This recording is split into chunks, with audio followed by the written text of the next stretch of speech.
So what they did is they beheaded the knights, whether they were alive or dead, but they certainly beheaded them. They stuck their heads on pikes. Then, to cap it off, the Turks crucified the bodies on makeshift crucifixes and floated them across Grand Harbour to Fort St Angelo. At that point, the Grand Master Valette ordered his prisoners, the Turkish captives he had, to be beheaded, and he fired their heads from the cannons on the ramparts of Birgu and Sengli and fired them back into the Turkish line. Hello, and welcome to Bloody Violent History. My name is Tom Ashton, and with my old friend James Jackson, we're going to talk about moments from history that tell us who we are, how we got here, and perhaps where we're heading. And it's often violent and generally quite bloody. Hello, Jamie. Hi, Tom. We have an especially juicy morsel for our listener today. Jamie, can you start by giving us some background to the Great Siege of Malta and the bloody part played by the moments at Fort St Elmo in this critical clash between the Ottoman Empire and Christian Europe? Well, we're talking about the Great Siege of Malta of 1565, Tom. But before we do that, let's go back to 1291, when the Mamluk Sultan of Egypt brought his forces against the last redoubt of the Crusaders at Acre, modern-day Akko, as the Israelis call it, on the Israeli coast, the coast of Palestine in those days. And the Crusaders were, at that stage, reduced to a strip of land called Outremer. They were supplied by sea to their forts, but finally that outpost fell. And that's cue the start of Dan Brown's The Da Vinci Code, when the Templars smuggled out their treasure the night before their Lion fortress fell. And they held out for 10 days after the town fell. But anyway, after that, you see the Templars fleeing to Cyprus, the Hospitallers, the famous Knights St John, going to Rhodes. And these are the guys who were ultimately interested in. Absolutely, because there they sat for the next few hundred years until 1522, when the Ottoman Sultan, Suleiman the Magnificent, invaded Rhodes and threw them out, and rather foolishly, actually, allowed them to surrender and retreat. And no one knew what to do with them. I mean, you're talking about the age of the nation state, or the city state. And here was this sort of hangover from the Crusades with no real role. And so finally, they were offered Malta by the Spanish. So they went and settled there. They never thought they'd stay there. They thought it was just a piece of barren pumice in the middle of the Mediterranean. They thought one day we'll go back to Rhodes, one day we'll achieve our previous glory. Yeah. But they didn't. They just became pirates. And by 1565, there were 750 of them sitting on Malta. And who were they, these people? They came from different countries. There was one Englishman, but most of them came from France or Spain, Italy, the Italian states, city-states, and they were basically dying on their feet. I mean, they were pretty much despised, pretty much ignored, and they just went on living their lives, raiding Ottoman sea routes along North Africa and annoying everyone in general. Yes. And then in 1565, Suleiman the Magnificent, who was now by then an old man, years after his 1522 triumph, decided, I'm going to wipe out this nest of vipers. So he sends this enormous fleet, 200 ships, 40,000 men, to Malta to wipe them out. And he thought it was going to be an easy victory. So Mustafa Pasha, his old general, Piali, who was essentially a son-in-law, the admiral, ended up going to Malta. And who should join them but the famous corsair Dragut?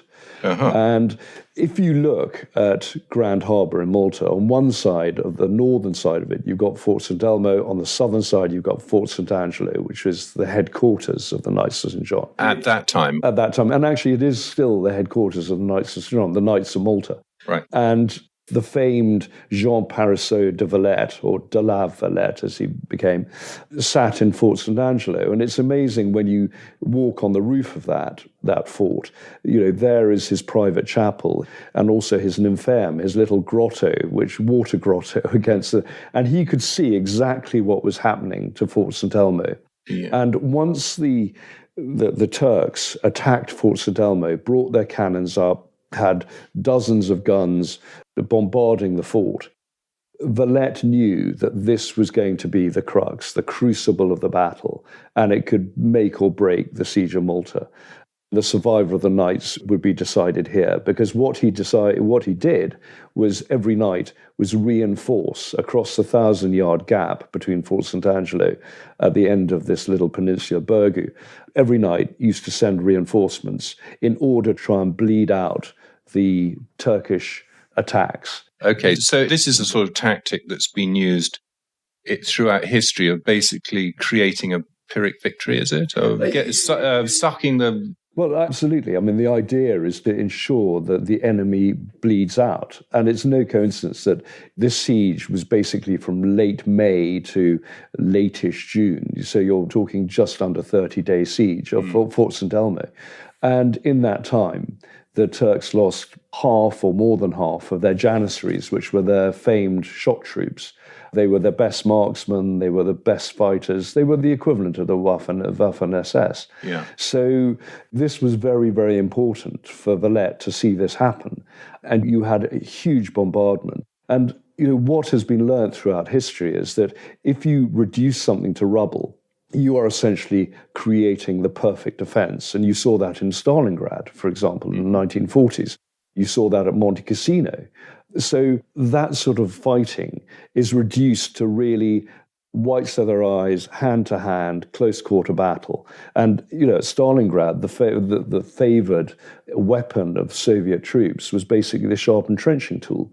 At Monte Cassino, a lot of the North African troops that the Allies used preferred to carry knives and go into action with knives rather than hand grenades or carrying extra mortar bombs for their mortar platoons, because it weighed too much. So you are basically reduced to really visceral sort of trench clearing tactics. And again, go to the Imperial War Museum today and you'll see the sort of weapons that were carried by British troops in trench clearing missions. You're talking knuckle dusters and clubs. Yeah, with nails stuck in them. Yeah, absolutely. Well, actually, Jamie, in terms of the structure of this talk, this is a good point to start getting into the sort of different areas I want to discuss, one of which is the sort of use of these hand weapons, swords, blades, and so on. And perhaps we could, I've got various bits of things written down here: broadsword, rapier, dagger, small shields, and also the skill of fighting. How did these people know how to use this? Quite apart from the grubby hand-to-hand element and the piratical element that people would have picked up by being in the military or basic training, there were a lot of fencing journals in those days and a lot of fencing masters. There was the Spanish style of fighting, there was the French style of fighting, the English style of fighting, Italian style of fighting. People prided themselves on their skills. There was the destreza form of fighting, which means dexterity or the skill in Spanish. There's one report in the early 17th century of a destreza master killing 13 opponents in a duel. I would hate to have been number 13. Yes. Unlucky for some. And so, think of the way that children are educated and young adults are educated today.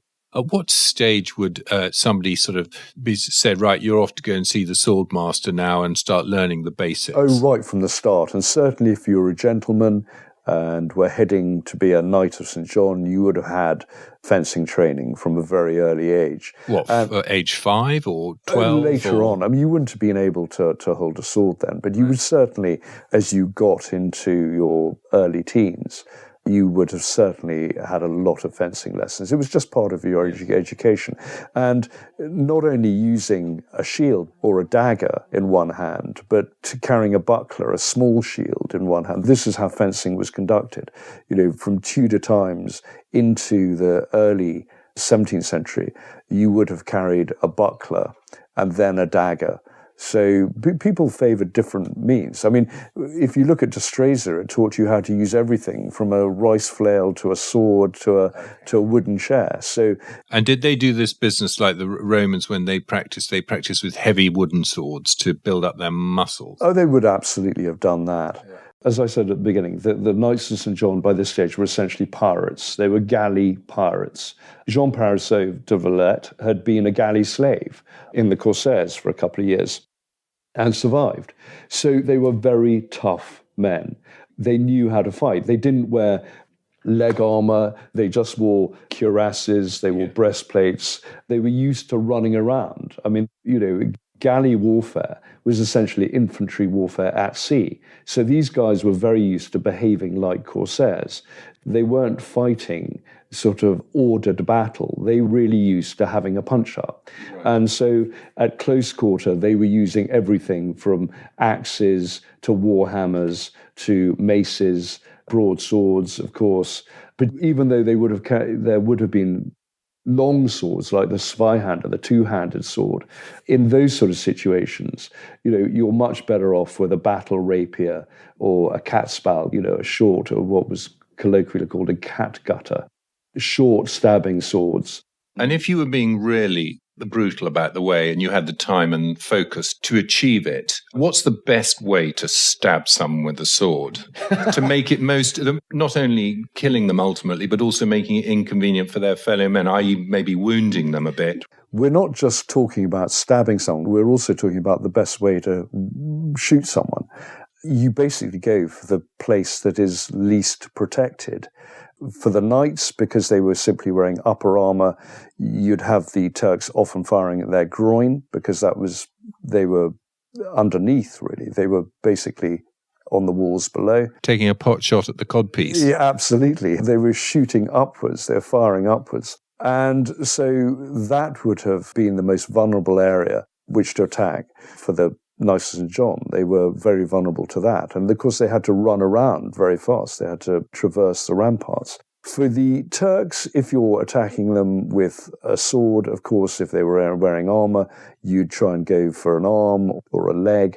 And not forgetting that in those sort of conditions, you're going to end up causing probably a mortal strike if they don't have the right medicines, if they can't clean the wound, if dirt gets into the wound. So you're basically going for whatever you can hit. Right. But when you learnt the art of sword fighting, is it because when it's one-on-one, it's more of a formal dance, but when you're in a battle, it's just a melee, it's just a mad sort of thrashing around of swords? Or was there a sort of, do you remember the scene in Zulu where the sergeant major bayonets various matabele, and he stands, in this particular pose and sort of goes 1, 2, and he sort of does the classic sort of bayonet in, bayonet out? Well, when the Zulu impi came to attack, they were always, when they were attacking another enemy, they would always try and get under the shield, and you would feint, and you would then push in the attack. And then slip the spear up into their ribs. Absolutely. And of course, if you're fighting with a rapier and you had been trained in fencing, there's always feint involved. There's always trying to outwit the opponent, to put them off balance, and then go in for the strike. And of course, you're going for you're going for a heart shot. You're doing what anyone with a pistol would do today, which is try to go for the biggest mass, yes, which is, of course, the center of the body. And again, it depends what weapon you're using. If you're carrying something like a partisan spear, which would be very useful in those sort of situations, not only are you trying to stab the opponent, but you can also whip the partisan around. You use it to smash into their face, yes, or knock them off balance or hit their shins, yes, and then whip it around again and you thrust it in as a spear. So you're going for whatever target you can reach. And as, yes, you say, it's a melee.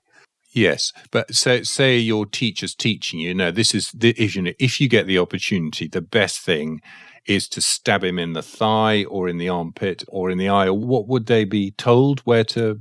Oh, that you try and get a kill, so plainly through the heart if you can. But if that's armoured, go for somewhere else. Well, that's slightly what I mean. The heart is covered by a lump of, yes, metal. Then you would go for the neck, the face. And don't forget, with a rapier, you can also reverse it and use the guard, the hilt, to smash into the face of the opponent. And it depends how close you are. But you are using whatever comes to hand, yes, in that environment. But I guess your guy you mentioned who killed 13 people in his thing, he was a great expert. I mean, he was like a surgeon in that he would have kind of popped his blade into the right place each time. Oh, and he would have been quick. He would have kept the opponents off balance.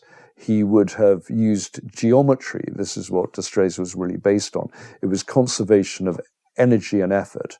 and geometry. It was very calculated and very clever. And yet at the same time, it must be completely instinctive. I mean, they must have practiced it so much that they didn't have to think it through. They just did it. You wouldn't have the time to think. You had to be a master of any kind, whether it's in destreza or any other formal kind of fencing.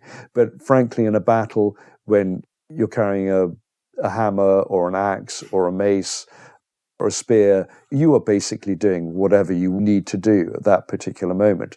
That there's nothing fancy about close quarter battle. No. Okay. The Hospitallers knew about wounds. I mean, they from the Crusades onwards, they had been there to run the hospitals and hospices, so they knew about things like gangrene. They knew about scraping fungus off the rocks and turning them into poultices.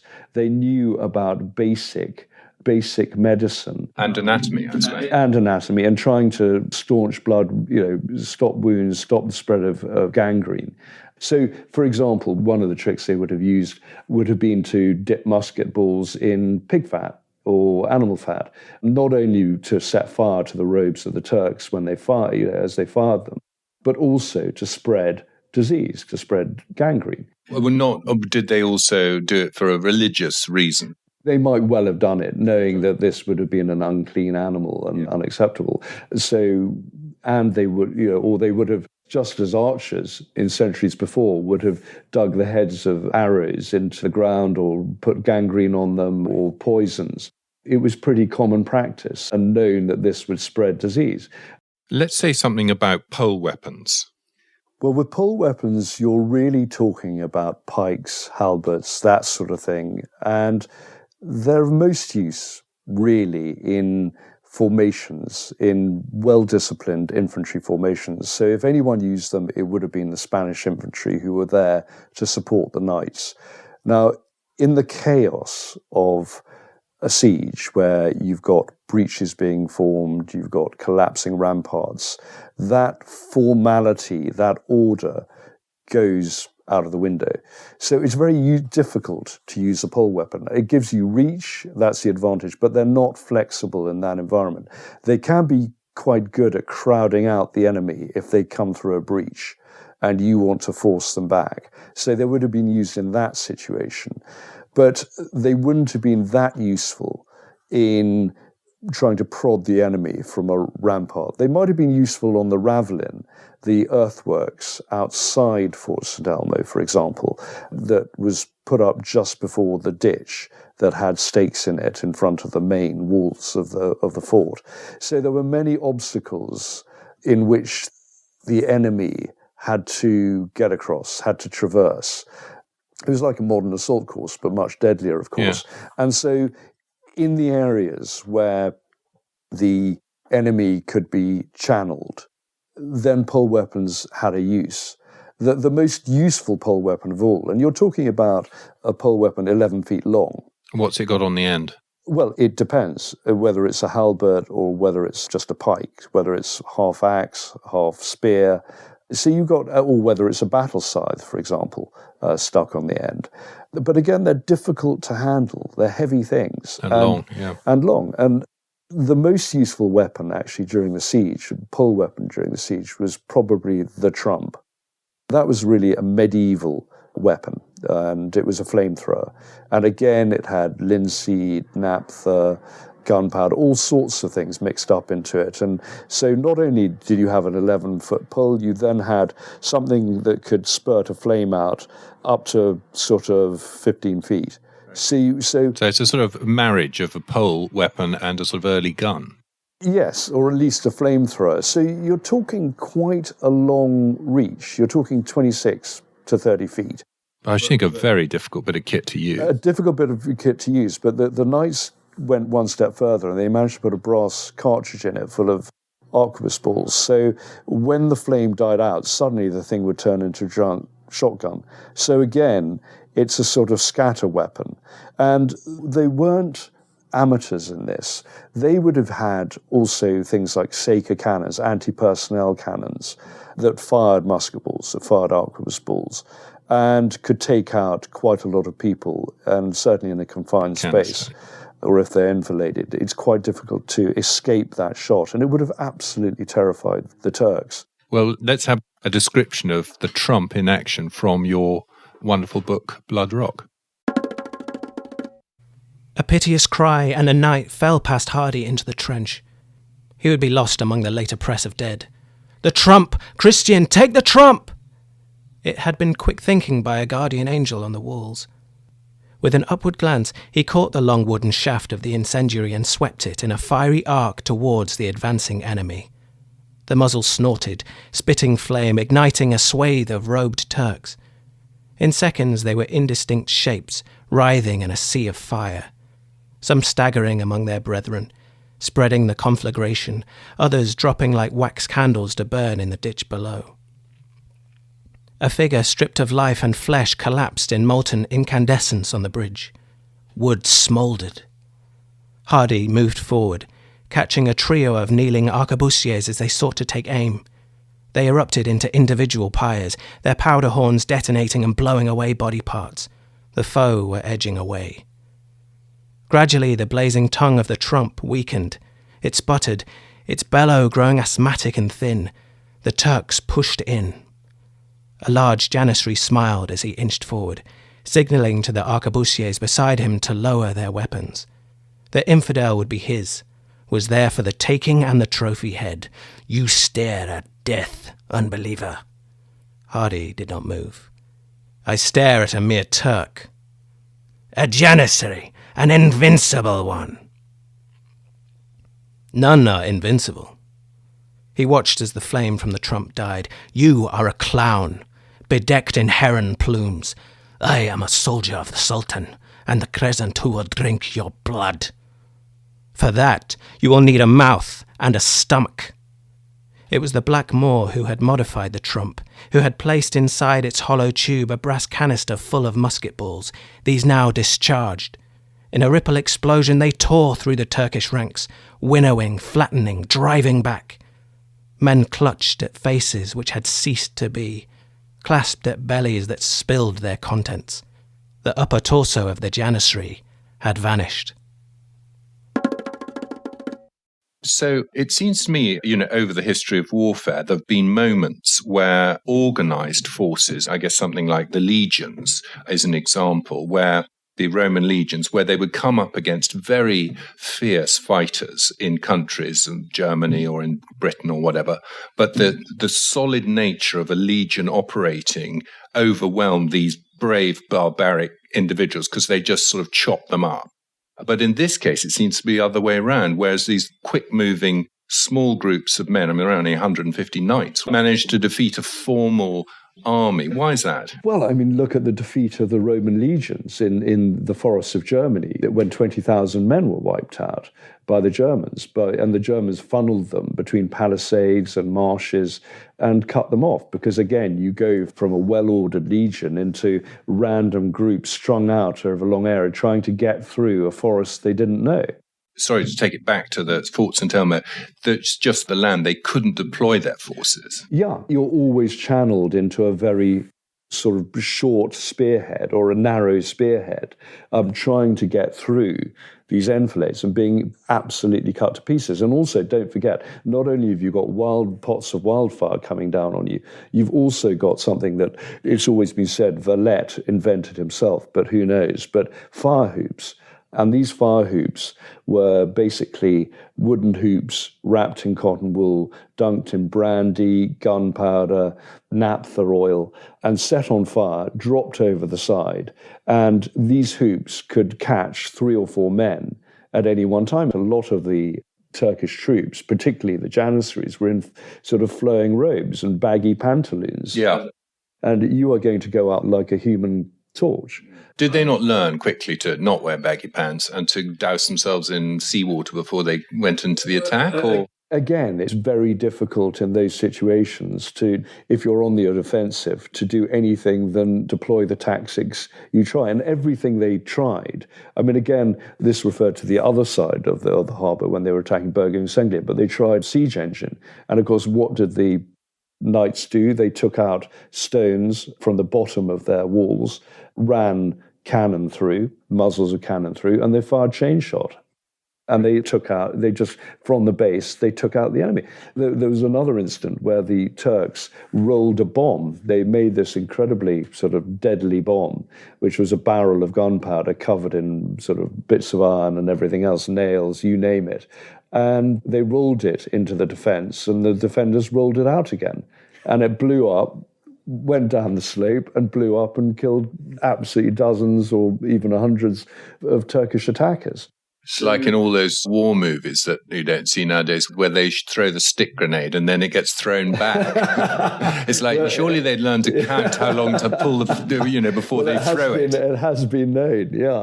The casualties on the side of the Knights were very high indeed. I mean, by the time Fort St Elmo was taken, I think it was June the 23rd, 1565, there wasn't a knight that wasn't wounded. I mean, they all sat in chairs and on pews behind the shattered ramparts, knowing that this would be the final onslaught. And they sat there with their swords and waited. And sure enough, the Turks overran them. But, there were some very heroic moments. I mean, there was one knight who was very badly wounded, mortally wounded, and he crawled from the ramparts to the little chapel there, and was found later that night when they went in to pray, that he was found prostrate before the altar. Yeah. So there were some very heroic scenes. And there were also battles in Grand Harbour at night when the Turks tried to intercept the reinforcements coming over. But it was the best thing Valette ever did, was funnel men in who volunteered. They knew they were going to die. Yes. But they still went across, knowing that by holding St Elmo for as long as possible, not only would they bleed the enemy, but they would also extend the siege and make it more likely that a reinforcement, that a relief force would arrive from Sicily, which is really what all the knights were hoping for. Right. Okay, so, talk about another sort of set of weapons to continue the story. Can we talk about artillery and firearms in this period? Cannon, pistols, yes. arquebus, and even, does the longbow still have any kind of a say in things? They didn't use the longbow because the longbow was really such an English weapon, and also it had its day on the battlefield. There were crossbows used because you can reload a crossbow faster than you can an arquebus. I mean, they're quite heavy. They're quite difficult to load, aim, fire. In those days, didn't you have to have a burning sort of fuse? Well, the arquebus was essentially a matchlock, so it was a lit taper, lit fuse that went into the pan, went into the hole, lit the powder, and bang, you have an arquebus ball travelling at high speed, several hundred feet into the enemy. They could be deadly in the right hands, and the Janissaries were extremely good, very good marksmen, and they trained for that role. And they were good at skirmishing, good at coming forward. The arquebus rested on a pivot, so you could align it up decently and get a mark on the target. And would they, once they'd fired it, leave it on the ground and go in with a sword, or wouldn't it get in the way? You'd have another arquebusier coming forward and firing in your place while you went back to reload. And it depends how close you were to the enemy and whether the enemy were coming forward. Or you would fire as a marksman, and then the other Janissaries would go forward with spears and swords to sort out the rest and get in close. The arquebus could be very, very effective. It had originally come out of German defensive positions in the 15th century and had evolved. It was pretty good. It was essentially a hand cannon that suddenly sort of developed into a. Well, they realised they could make it lighter. They realised it could join a mobile force rather than just be used for static defence. Those arquebuses, those anti-personnel cannons, if you like, evolved into things like the Saker and were used on ships quite a lot in order to repel boarders. So again, the knights would have been very used to these anti-personnel cannons because they would have used them on their galleys. And they had been around since Tudor times and were certainly used during the Siege of Malta. So the Janissary, what's he armed with then? Well, he is armed essentially with a scimitar, or as a marksman with an arquebus. And they were very, very brave. Or a crossbow. No, they wouldn't have used crossbows. They were essentially arquebusiers, but they were very, very highly trained, very tough, very rigorous. It was almost sort of commando training of its day. They were essentially the offspring, the orphans of Christians who were taken into captivity and then raised as Muslims by the Turks. And they were the sort of Praetorian Guard. And in fact, there was a sultan who ended up so paranoid about the strength and possibility of a coup, the threat posed by the Janissaries, that he ended up wiping them out. He ended up getting them into the water cisterns near the Topkapi Palace and wiping them out, thousands of them.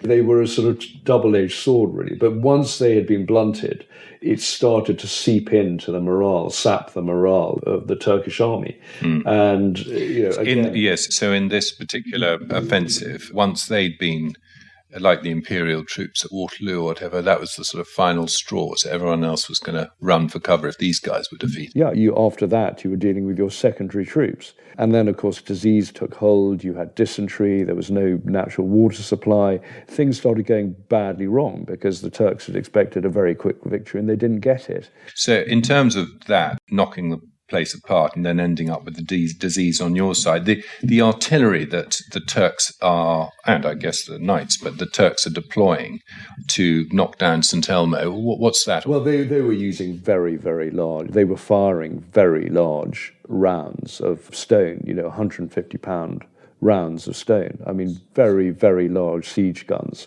Stone? So what, a round stone or just a rock? Yeah, a round stone. Stone.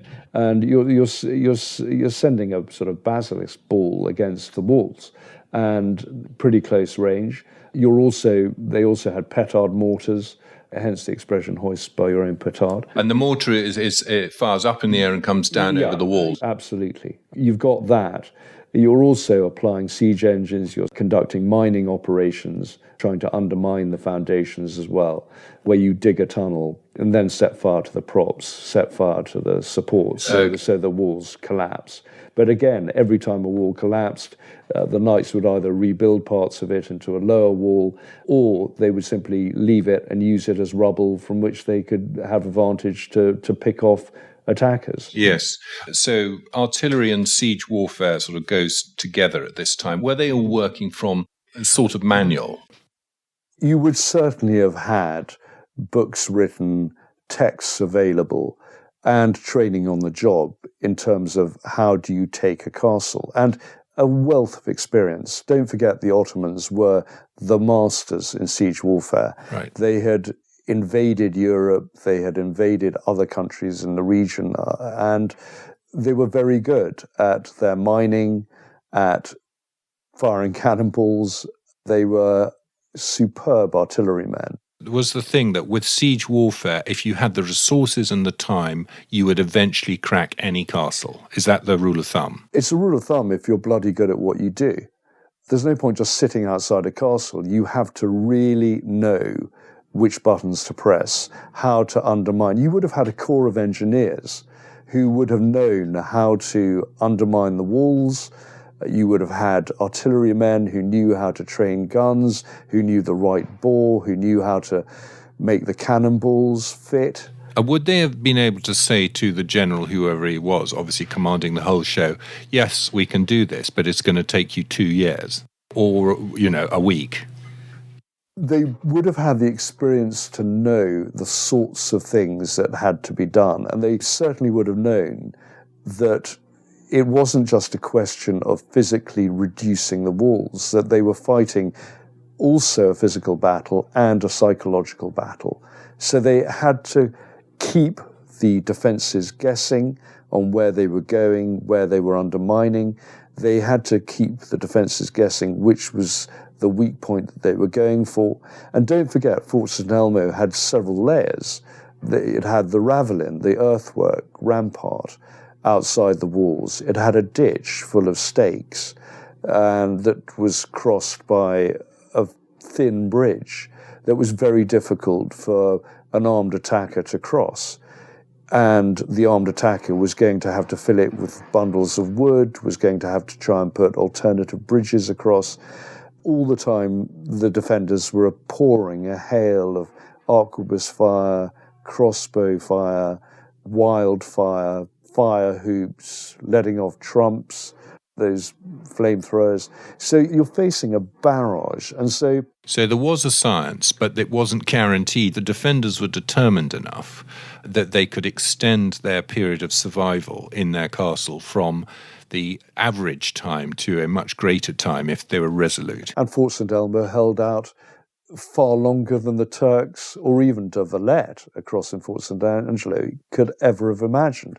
And that's why de Valette kept on sending reinforcements across, because he saw that it was so critical to keep Fort St Elmo going and Fort St Elmo alive. And the Turks never thought that they would lose so much of their strength against the walls of Fort St Elmo. So it's not an exact science, it's rule of thumb. And much depends on the morale of the enemy. If Fort St Elmo had crumbled, if the defenders had given up hope, then the Turks would have been in there much more quickly. So, yeah, it's not an exact science. Okay. Dragut, the Corsair, was killed while training guns on St Elmo. No one's quite sure whether he was killed by a lucky shot from Fort St Angelo, 1,000 yards away across the water, or whether the ball from his own cannons threw up rock. Was depressed too much and threw up rock, and he was killed by a splinter. No one knows. Or of course, the cannon might have exploded. Cast iron cannons in those days were notorious. But some of the cannons the Ottomans had probably would have come from England. England saw the Ottomans, as did the French actually, as a possible sort of leverage against the Spanish. The more you had a Bolshoi Suleiman the Magnificent, the more pressure it put on the Spanish, the more the Spanish would have to direct their efforts and their energies and their fleet of ships against the Ottomans, and the less likely the Spanish were to invade England. So there was always that in the mind of the English. And that was a policy the English had for many, many years. It's the classic, that's our enemy, you're our friend, if we have a common enemy. Even though Elizabeth was delighted that the Ottomans were defeated on Malta, because had Malta fallen, it would have become a springboard for an Ottoman thrust into southern Europe, into Italy or Spain, or even southern France. So the history of Europe absolutely hung in the balance at that stage. It was extremely critical. Luckily, the knights had a lot of guns that they could train. I mean, there was a lot of cannons over at Fort St Elmo. Yes, Fort St Elmo, I was just looking at a plan of the fort, and it's a very strange shape. It's got sort of very pointy parts. It's a star-shaped fort, and that was the sort of military thinking of the day, that if you have a star-shaped fort, you have a lot of arcs of fire. You have overlapping arcs of fire. So it's very difficult to attack the walls of a star-shaped fort. And it's also very difficult for artillery to find a flat surface to bombard. You can see you're basically always hitting a corner, which is reinforced and hard to get any sort of, do any damage to. But over time, of course, you are going to reduce it to a pulp. So even the most technically superior constructed fort of the period would fall if you carried on with your siege. If you carried it, and don't forget, the Ottomans were past masters at artillery. They were a very sophisticated military, probably more sophisticated than Western European militaries of the time. They had really thought it through, and they had a reputation for conquest. They were a very expansionist empire, and a very cruel empire. I mean, you've got to remember that back at the Grand Harbour, back in the court of the Topkapi Palace, you had deaf mutes going around with silken bowstrings ready to strangle people on the orders of the Sultan. And didn't the Sultan, well, this is a bit of a digression, but I mean, he was always being bumped off by his children or vice versa? All the time, because usually they married a slave girl from the harem. They married one of the harem girls, and the politics of the harem were absolutely venomous. You quite often had the eunuchs involved in plots. You had them having affairs with the women because obviously it was safe. They weren't going to have children from them. Yes. And what usually happened is that when one wife from the harem succeeded and ended up as the key wife, the main wife, she made damn sure that in the line of succession that her son would succeed and the others were killed. Yes. It was just like Livia in the days of Rome. Well, yeah. Or, a pride of lion. Yes. It's just the killing of rivals. Yeah. And it's, older than history. Okay, our next subject area is, well, I put down sort of armour and horses, although possibly there weren't many horses, but, the use of armour in this sort of time of changing from arrows to gunpowder. Yeah. I mean, well, there were basically got Morian helmets. You got a lot of the armour that you would have seen again later on in the century at the time of the Armada. You got basic breastplate. You had breastplates, and you had Morian helmets. What's a Morian helmet? It's a classic sort of when you see conquistador type Spanish helmet, and then of course, because they were sort of piratical and it was actually lighter to wear, you also got the knights wearing brigandine, some call it, brigandine jackets. They were essentially sort of velvet jackets with armour plates. And there's a very good example of one in the armoury in Valette today. You got jupon jackets, padded jackets. You had anything that would allow them to move quickly. Don't forget that during a siege, you've always got crises coming up. You have to, there's suddenly a breach of the walls, there's suddenly a breakthrough, and you have to respond quickly. You have to be able to run across Grand Harbour from St Elmo. The two sort of peninsulas of Senglia and Burgu, they were connected. The knights had put a chain across so they could hide their galleys in there and stop the Turks sort of getting in between the two peninsulas and taking Fort St Angelo. But what they had done, the knights built a jetty, a pontoon, if you like, between the two of small boats, so the knights could run across quickly.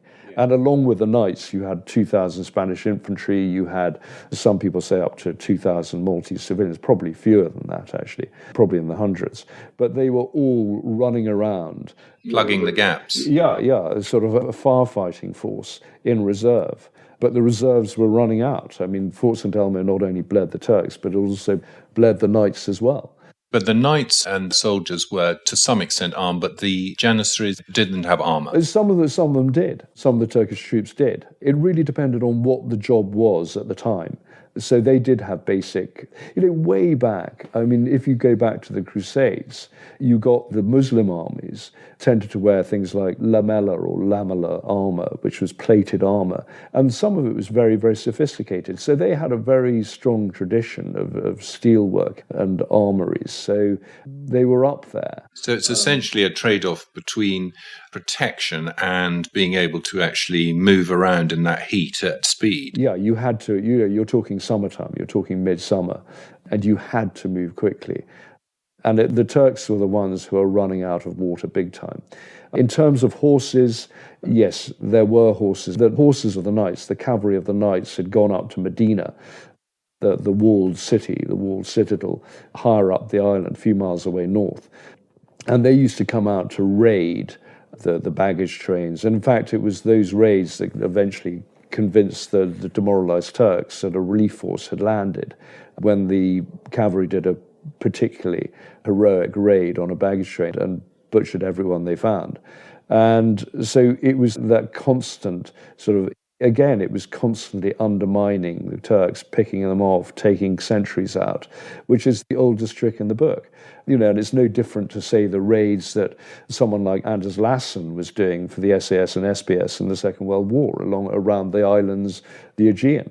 So you are basically doing hit-and-run raids. Yes, or the Russian snipers in Stalingrad. Yeah, absolutely. And you're trying to deflect, undermine the morale. It is a psychological thing, not just a physical thing.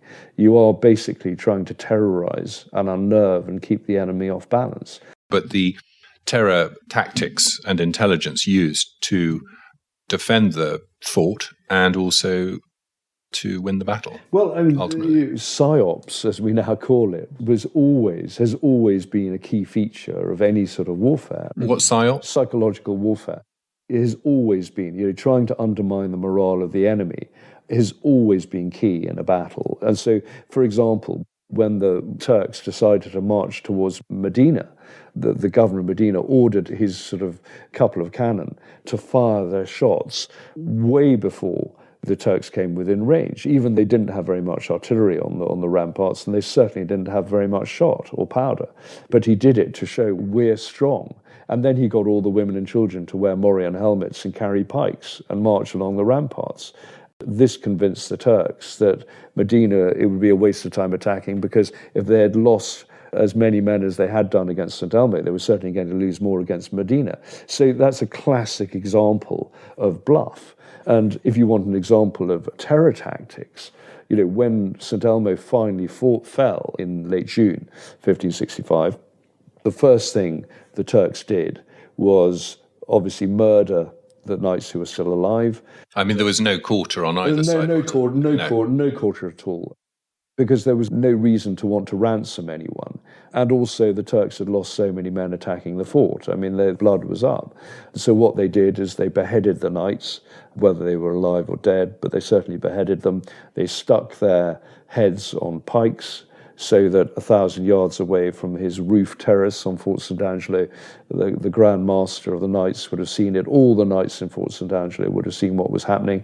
Then, to cap it off, the Turks crucified the bodies on makeshift crucifixes and floated them across Grand Harbour to Fort St Angelo. These any prisoners they had, or these were already these dead? Everyone they found. I mean, but they certainly floated crosses across.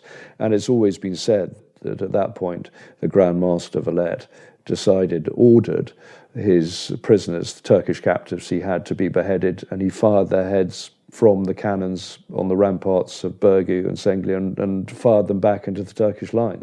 Quite technically difficult to do, I would have thought, without kind of blowing up the heads in your cannon. Well, actually, if you wrap them up, it's amazing what you can propel out at the end of a cannon. So we'll have to make a YouTube test. We'll do a taste test, a tastelessness test. But it was a sign from the Grand Master and from the knights that they weren't going to be terrorized. They weren't going to capitulate, and they had their backs to the wall. They knew that what they were in for.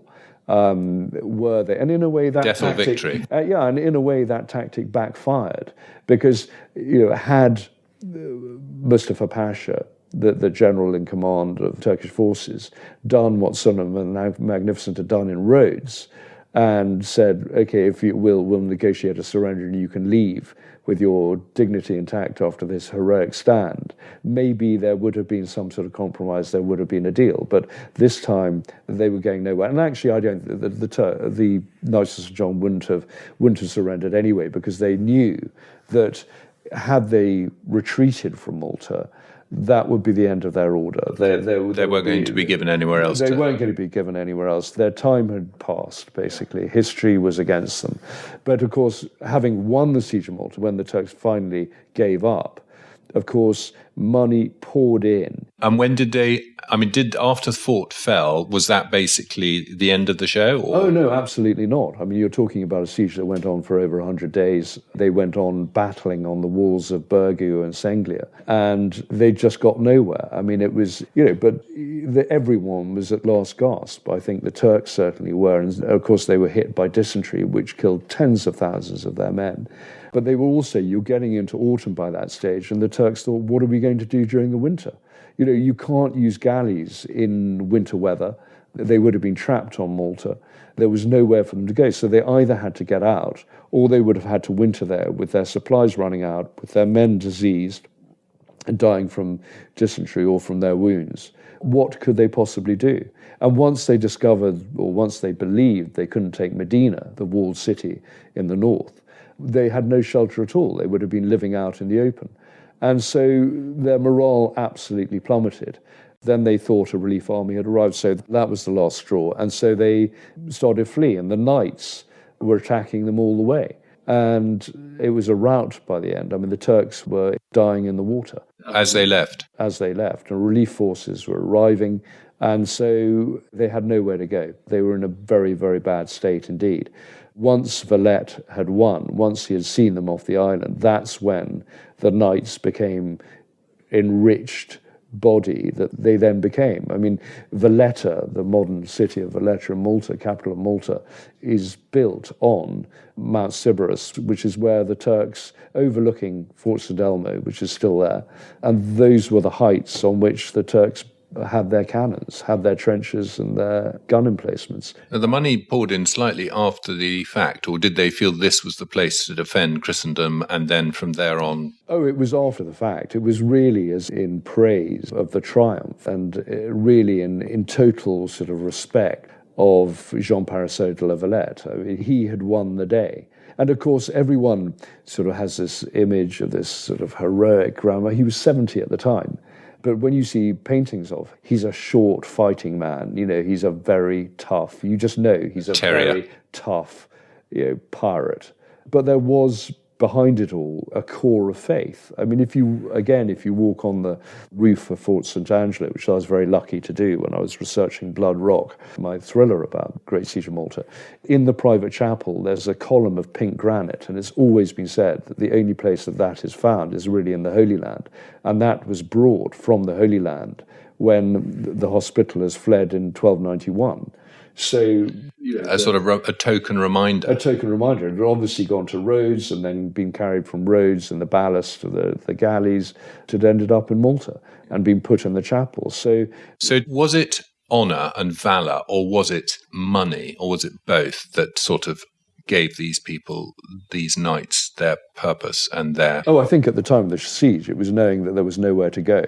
That this was it. A life of happy raiding along the North African coast was over, and they had, in a sense, brought this upon themselves.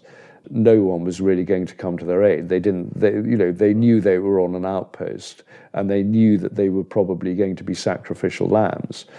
Were the Corsairs, they were also raiders, so what were they? They were raiding in the other direction. Well, Dragut had turned up, the famous leader of the Corsairs, a famous pirate captain, but he had basically joined this jihad. I mean, he had joined this what he considered a holy war to wipe out, and I suspect he didn't like the knights because they were on his territory, they were on his turf and raiding ships that he thought he could probably get hold of. Yes, so he could have had the whole of the Mediterranean. Yeah, so he didn't like it at all. So he turned up. But he was a tough fighter. He was very old and a tough fighter too.